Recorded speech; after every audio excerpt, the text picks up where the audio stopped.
जाहिद भाई के नेतृत्व में एक नई कमेटी, जाहिद जिसके सदर हैं, लेकिन हम बात कर रहे हैं सलीम छिपा वाले कमेटी की। तो उस कमेटी ने यहाँ क्या क्या काम यहाँ कर कुछ नहीं किया। सलीम छिपा की जो कमेटी है उसने यहाँ पे कोई योगदान नहीं किया है। आप सच बोल रहे हैं? बिल्कुल सच बोल रहा हूँ। कब्रिस्तान में खड़े हैं, झूठ नहीं बोल रहे? मर के मुझे भी जवाब देना है, क्यों हाँ, चिंता कीजिए हाँ, आप। ये कब्रिस्तान अजी तो इसका तो मैं काम अंजाम ही मैं दे रहा हूँ, तो मैं मुझे क्या डरना। मेरे बाप दादा और परदादा वो कब्र खोदते खोदते चले गए और हमें चल जाएंगे और हमारी आने वाली पीढ़ियाँ भी चल जाएगी। देखो, लेकिन अपन इसमें क्यों खुदा के घर है, मर के जवाब देना। अपन सच बोलेंगे, झूठ नहीं बोलेंगे। सच में बिल्कुल सच। इधर आई।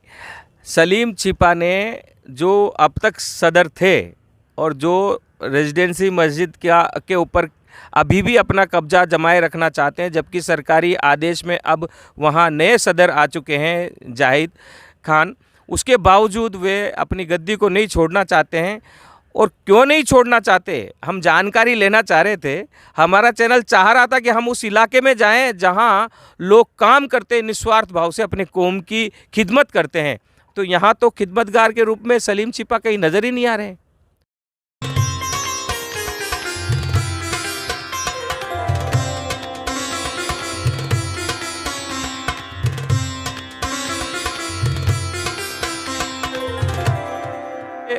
ये हम पहुँचे वक्फ कब्रिस्तान रेजिडेंसी माजी का बाग सी स्कीम सुभाष मार्ग जयपुर। ये हम यहाँ पर एक बोर्ड भी लगा हुआ है और इस बोर्ड में वार्ड नंबर 49 लिखा हुआ है और श्री प्रताप सिंह खातरियावास माननीय मंत्री खाद्य नागरिक एवं आपूर्ति राजस्थान सरकार उमेश गुजर, इनका यहाँ लगाया गया है ये बोर्ड।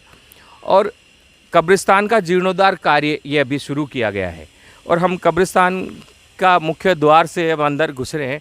अंदर पहुंचकर हम मालूम करेंगे कि और भी क्या क्या काम यहाँ किए गए। ये रैंप, ये जो बना हुआ है पैदल चलने का, ये भी अंदर तक जा रहा है और ये कुर्सियाँ हैं यहाँ पर आराम करने के लिए। कोई अगर आता है, कोई बुज़ुर्ग आते हैं तो वो थक हार कर कई बार नीचे गिरने की हालत में हो जाते हैं, तो उनको यहाँ आराम से बैठने के लिए ये प्रताप सिंह जी खातरियावास और उत्तम शर्मा वार्ड पार्षद 49 उनके द्वारा ये यहाँ दिया गया है। ऊपर ये टिन स्टेड है, अगर मान लो बारिश हो रही है तो यहाँ कम से कम कुछ देर इंतज़ार किया जा सकता है बारिश के समाप्त होने का।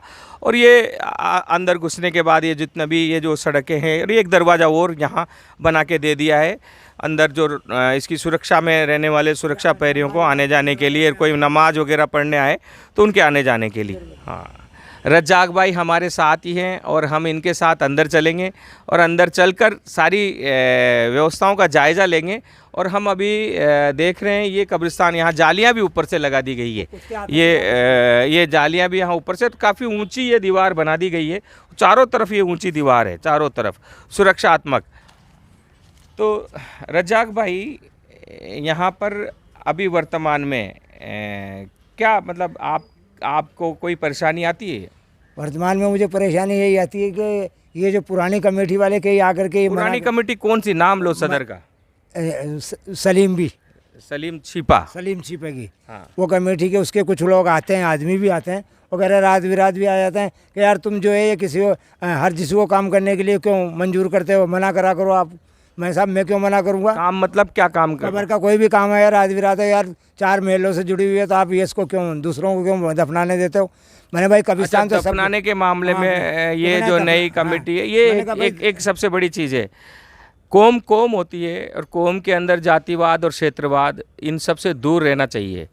और पूरे हिंदुस्तान में, पूरे विश्व में मुसलमान एक कौम ऐसी है जो सिर्फ मुसलमान के नाम से जाना जाता है। हम कहीं जाकर पूछते हैं कि भाई आप कौन से धर्म से हो, तो वो कहता है कि मैं मुसलमान हूँ। और जब हम उससे ये पूछते हैं कि भाई आप जाति कौन सी, तो वो जाति भी मुसलमान ही बताते हैं। ऐसे में मस्जिद के सदर जाति को लेकर भेदभाव बरते हैं, मोहल्ले को लेकर भेदभाव बरते हैं, और मौत होने के बाद आप कब्रिस्तान में उन्हें दफनाने का भी मौका न दें, तो बड़ा सोचने वाला विषय है। आज आप सोच रहे होंगे कि वंदे मातरम टीवी आज इस कब्रिस्तान में क्या कर रहा है।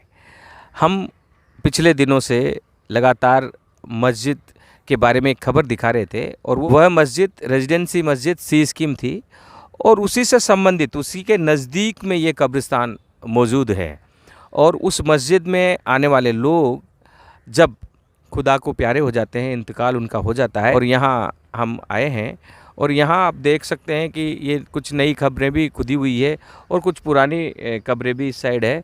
और ये पुराने टाइम पर राजा महाराजाओं के समय से ही यह कब्र के रूप में इस्तेमाल की जाती रही है। और ये उसकी बानगी है कि ये जो पुरानी कब्र है ये काफ़ी पुरानी सी कब्र लगती है, और मैं जूम करके आपको दिखा देता हूँ। ये बिल्कुल पुरानी सी कब्र है और राजा महाराजाओं के समय की ही ये कब्र है। इसमें छोटी सी गुमटी सी बनी हुई है, और आप पीछे भी दे सकते हैं, ये जो गुमटी है ये भी एक कब्र है, और इसके नज़दीक ही ये कब्र भी बनी हुई है अलग से। तो ये एक अलग ही माहौल, जब मैं यहाँ खड़ा हूँ तो बहुत ही अलग माहौल यहाँ दिखाई दे रहा है। और सबसे बड़ी बात यह है कि हम यहाँ क्यों आए हैं, क्योंकि जो मुर्दा हैं उनके लिए तो हम लड़ नहीं सकते, लेकिन जो ज़िंदा हैं और जो अभी मस्जिद के नाम पर लड़ रहे हैं उनके बारे में भी कुछ यहाँ से हम खबर निकाल कर लाना चाहते हैं कि वो उनके मस्जिद के नज़दीक वाले कब्रिस्तान में कितना काम करते हैं। आज हमारे साथ में तकिया नसीन, हाँ ये शब्द अच्छा है, तकिया नसीन कहते हैं, और तकिया नसीन है ये जो यहाँ की देखभाल करते हैं। यहाँ पर कोई अगर रात को भी, इन्होंने पिछली बार हमें बताया कि कई बार बारिश होती रहती है और आधी रात को लोग आते हैं, और लोग आते हैं तो उनकी मदद करनी होती है, इन्हें गड्ढा खोदने में खोदना पड़ता है। और उसके बाद आप देख रहे हैं तमाम ये जो झाड़ियाँ उगी हुई है, यहाँ पर सांप बिच्छू वगैरह भी घूमते रहते हैं, तो इसकी सफाई भी करके रखनी पड़ती है। और सबसे बड़ी बात है, हमने पूछा कि ये जो नज़दीकी कूड़ा इन्होंने इकट्ठा कर रखा है काट के, तो इसको जलाओगे क्या? इन्होंने कहा नहीं नहीं, हम यहाँ जला नहीं सकते, इसको ऐसे कैसे ही इकट्ठा करके बाहर फेंकेंगे। तो आपसे हम मालूम करना चाहते हैं कि ये जो अभी ये जो हम चल कर आए हैं, ये सड़क एक बनी हुई है, तो ये किसने बनाई है और कौन, मतलब बहुत सारे लोग होंगे, उनमें से कुछ लोगों के नाम आप गिनाना चाहेंगे जिन्होंने इस कब्रिस्तान को अच्छा करने में, इस कब्रिस्तान को संरक्षित करने में आपकी मदद की? ऐसे कौन कौन लोग हैं, उन्होंने क्या क्या काम किया? दरअसल ये था कि पहली जो कमेटी थी ना, उसने तो यहाँ पे कुछ काम किया ही नहीं।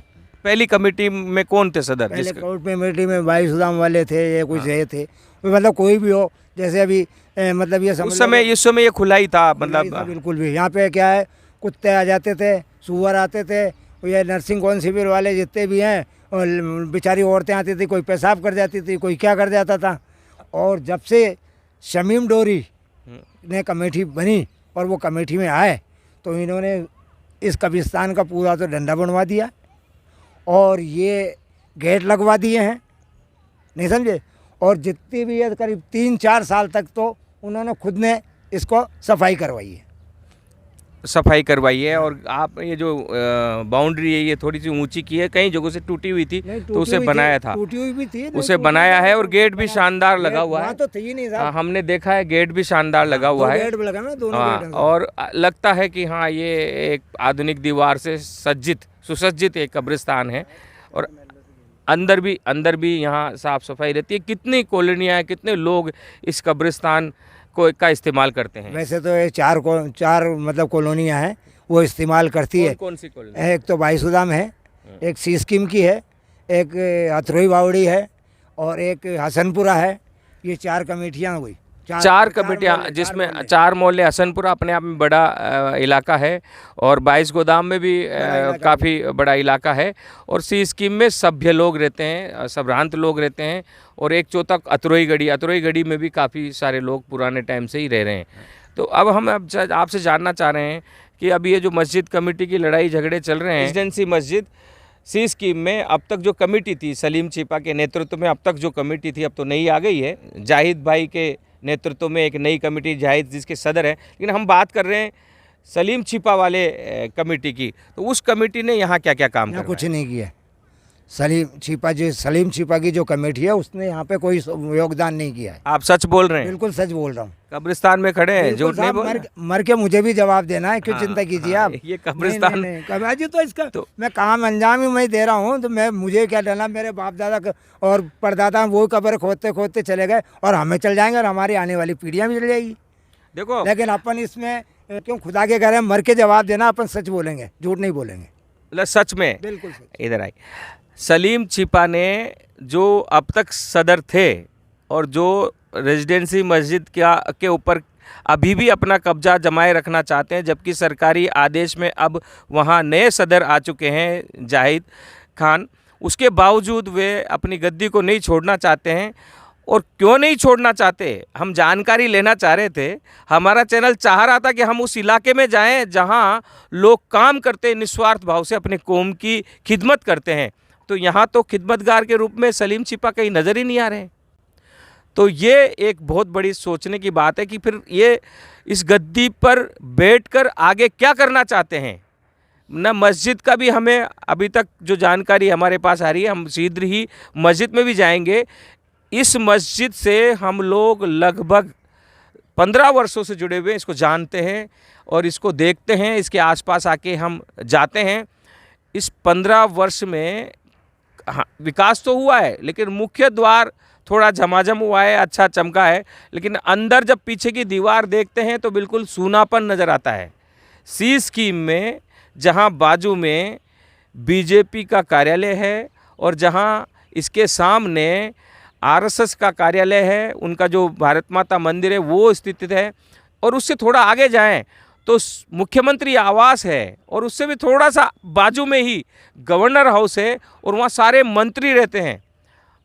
अगर इसके दूसरे साइड में देखें तो वहाँ पर सचिवालय है, विधानसभा है और सारे मंत्रालयों के कार्यालय हैं और हाई कोर्ट है, राजस्थान उच्च न्यायालय है, और उसके बीच में स्थित इस मस्जिद की संभावनाएं असीमित है।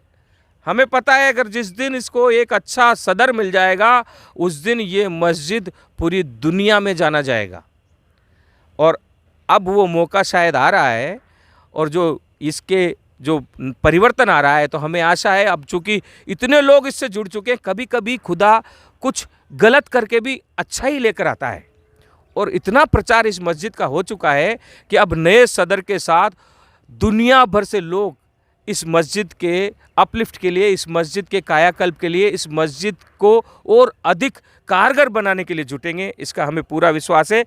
और इन्होंने कहा है कि कब्रिस्तान में खड़े होकर कह रहे हैं तो ये झूठ नहीं कह रहे हैं, और हमने सच्चाई के लिए पूरा जीवन बर्बाद कर दिया है। हम सच बोलते हैं।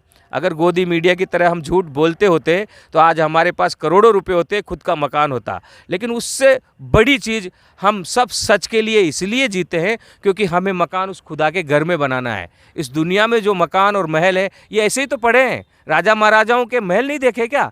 झाड़ें जंगल उग गया है, उन महलों में साफ सफाई करने की व्यवस्था तक नहीं है, रहता कोई नहीं है। और अब जो है हम आपको दिखाते हैं, ये जो पीछे एक और ये बानगी है रज्जाक भाई, ये बानगी है जो शहंशाह आए, जो राजा महाराजा आए, वो सब इसको छोड़कर चले गए, और आज देखो ये पूरा जंगल जैसा है। कभी ये शानो शौकत से रहा हुआ होगा किसी ज़माने में, लेकिन आज क्या शान है तो ये है। लेकिन वो जो शान है खुदा की, उस शान के लिए हमें जाना है।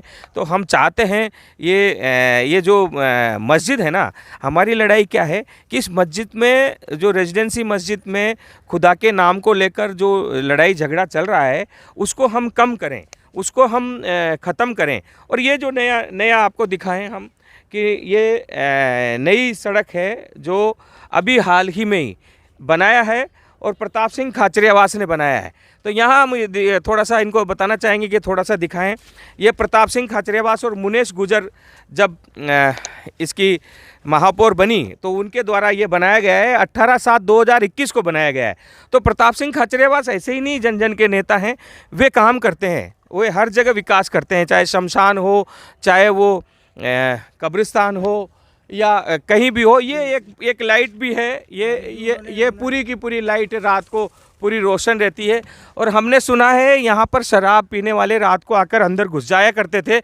जब से ये लाइट लगी है तब से शराबियों का भी यहाँ जमावड़ा बंद हुआ है। हाँ, एक बात और कहते हैं कि प्रताप सिंह खाचरियावास को लाया गया है 18/7/2021 को, और तब डोरी इसके कमेटी के सदर थे यहाँ के कब्रिस्तान के।